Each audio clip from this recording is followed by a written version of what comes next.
श्री 1008 शीतलनाथ भगवान की जन्म कल्याणक भूमि भद्दलपुर इटखोरी झारखंड। ये पावन भूमि अद्भुत प्राकृतिक सौंदर्य से युक्त है।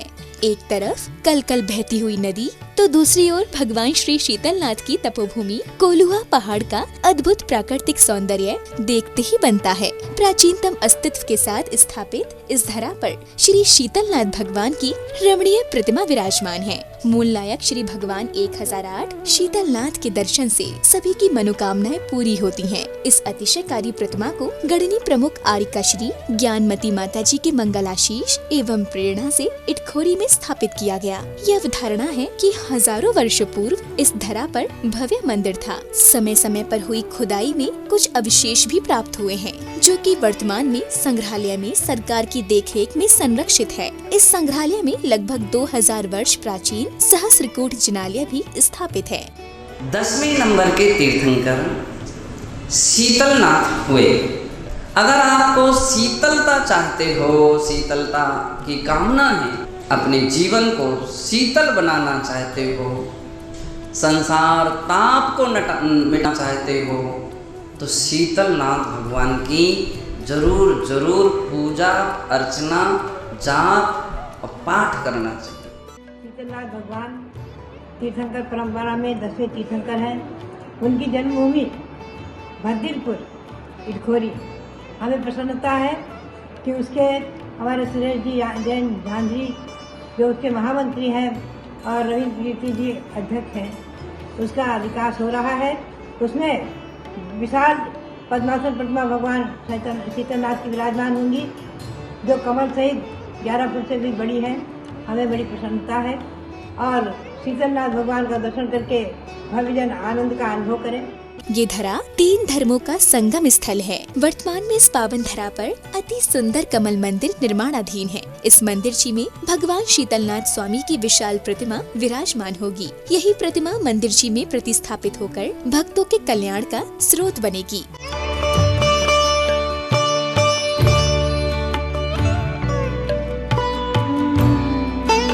तीर्थ क्षेत्र पर प्रतिदिन सभी पुण्यार्जकों की ओर से भगवान श्री शीतलनाथ जी का अभिषेक शांति धारा कर छत्र और चवर चढ़ाए जाते हैं। तत्पश्चात प्रभु की सामूहिक आरती की जाती है। ऐसे तीर्थ भूमि जहाँ पर हमारे 10वें तीर्थंकर शीतलनाथ भगवान की 4 कल्याणक उस धरा पर हुआ है।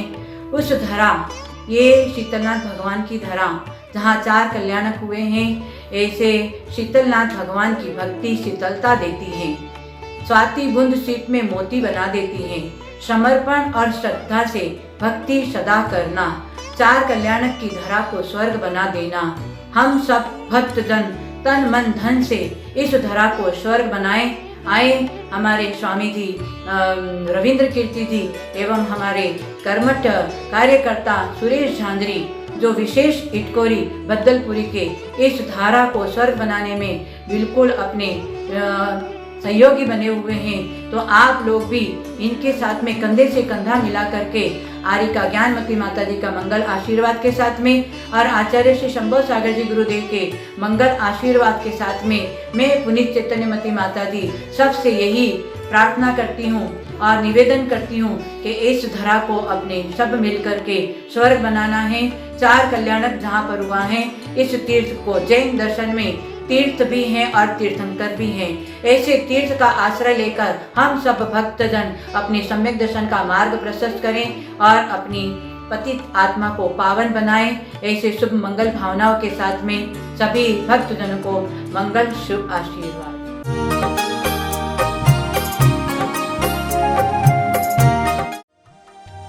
इस कार्यक्रम के आयोजक हैं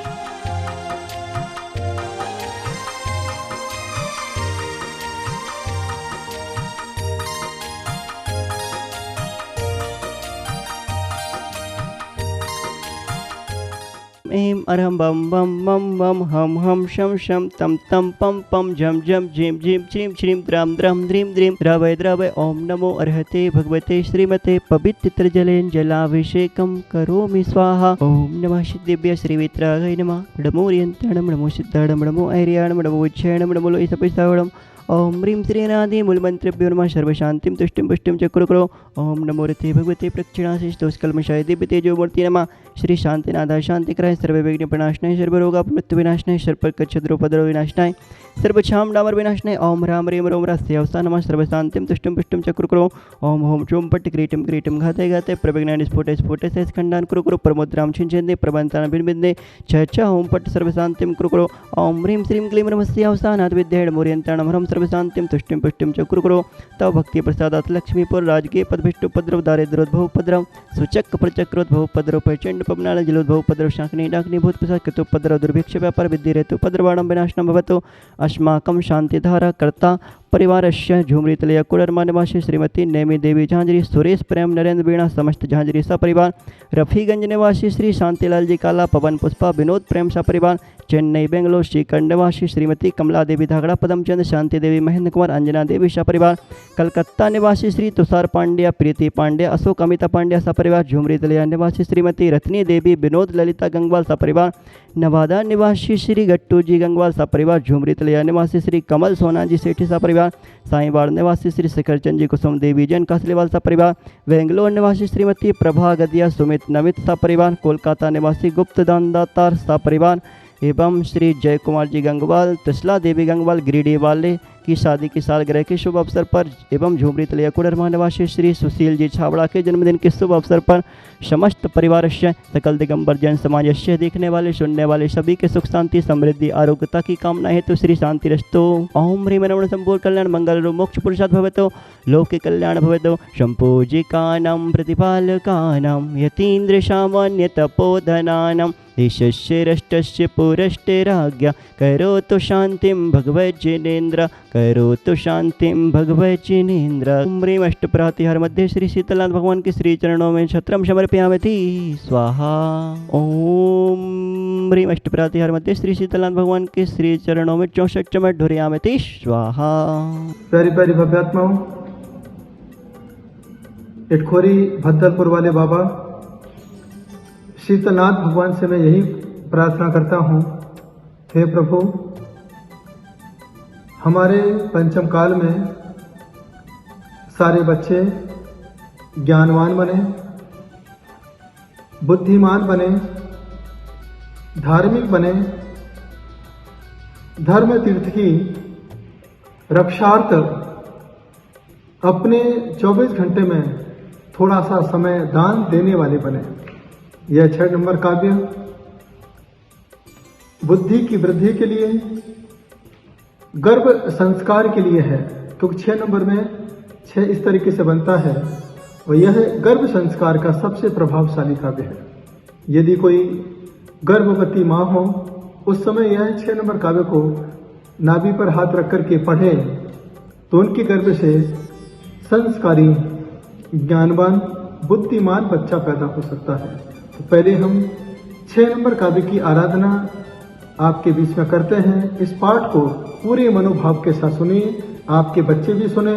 जो बच्चे पढ़ने में कमजोर हैं, याद नहीं होता है, इस चोटी को आप खींच करके, थोड़ा तोड़ना नहीं है बालों को, ऐसे खींच करके बस काव्य को पढ़ते जाइए और हल्के हल्के से बालों को खींचते जाइए। इससे बच्चों की बुद्धि का विकास होता है। ये एंटीना है हमारे दिमाग को खोलने का। तो 6वें नंबर काव्य को हम चाहते हैं एक बार आप लोग हमारे मुखारविंद से सुने और आपके बच्चे भी सुने, आपका परिवार भी सुने, यही मेरी भावना है। अल्प श्रुतं श्रुतवतां परिहास धाम त्वद्भक्तिरेव मुखरी कुरुते बलान्मा यत्कोकिलाः किलिमधौ मधुरं विरौति तच्चाम्रचारु कलिका निकरैकहेतु। इस काव्य में आचार्य मानतुंग स्वामी कहते हैं, हे प्रभु मैं तो अल्पज्ञ हूँ, मैं जानता हूँ श्रुतवताम पढ़े लिखे विद्वानों के द्वारा मैं हंसी का पात्र बनूंगा, लेकिन क्या करूं प्रभु, त्वद्भक्तिरेव मुखरी कुरुते बलान्माम, आपकी भक्ति ही मुझे जबरदस्ती आपके प्रति जोड़ने के लिए लालायित कर रही है। किस प्रकार, जिस प्रकार से यत्को किलाहा किल मधो मधुरम विरवती तचाम्र चारु कनिका निकरई कहेतु, जिस प्रकार से बसंत ऋतु में कोयल ने आम को तो नहीं देखा, लेकिन आम्र मंजरी को देख करके कोयल कुहू कुहू कुहू करती है, इसी प्रकार से प्रभु मैंने आपको तो नहीं देखा है, लेकिन पंचम काल के सिद्धांतों को देख करके, इस संयमी मुद्रा को देख करके मैं अपने प्रणामों को आपके प्रति भक्ति के माध्यम से समर्पित करना चाहता हूँ। इस काव्य में बहुत अच्छी बात मानतुंग स्वामी रख रहे हैं, कह रहे हैं कि मैंने आम्र मंजरी को देखा है। कोयल किसको देख के कुहू कुहू कर रही है? मात्र आम्र मंजरी को देख के कर रही है, क्योंकि उसे मालूम है कि आज आम्र मंजरी है, कल इसी मंजरी पर आम भी आएंगे। मैं भी आपसे यही कहना चाहता हूँ, हमने आदिनाथ को तो नहीं देखा है, हमने भद्दलपुर के शीतलनाथ भगवान को नहीं देखा है, लेकिन मुझे विश्वास है कि मैंने इस पंचम काल में आचार्यों को देखा है, उपाध्याय को देखा है, सर्व साधु को देखा है, ये सभी आम्र मंजरी हैं। और आज हम आम्र मंजरी को देख करके नमोस्तु नमोस्तु नमोस्तु नमोस्तु करते रहेंगे। यही नमोस्तु के परिणाम, ये नमोस्तु के परमाणु अगले भाव में किसी न किसी भाव में अरहंत और सिद्धों तक पहुंचा करके वहां जाकर के आम्र फल बन करके आपके नमोस्तु को सार्थक करेंगे और आपका जीवन आनंदमय होगा। आम का ही उदाहरण यहाँ क्यों दिया? इसलिए दिया क्योंकि आम्र चैत्र महीने में लगते हैं। और चैत्र महीने में क्यों लगते हैं? इसीलिए लगते हैं क्योंकि चैत्र में आदिनाथ भगवान का जन्म हुआ, चैत्र में महावीर भगवान का जन्म हुआ। जब हम आदिनाथ का आ निकालते हैं और महावीर का माँ निकालते हैं और दोनों को मिला देते हैं तो यह आम बन जाता है। ये चैत्र महीने की खुशी का परिचायक यह आम होता है। यह आम भी ऋषभदेव भगवान और महावीर स्वामी भगवान के जन्म कलन की खुशी मनाता है। तो आप सभी अपने परिणामों में इतनी निर्मलता लाएं, विद्वत्ता को भूल जाएं, सिर्फ समर्पण भाव के साथ त्वद्भक्ति रेव, आपकी भक्ति ही मुझे बोलने के लिए जबरदस्ती करा रही है।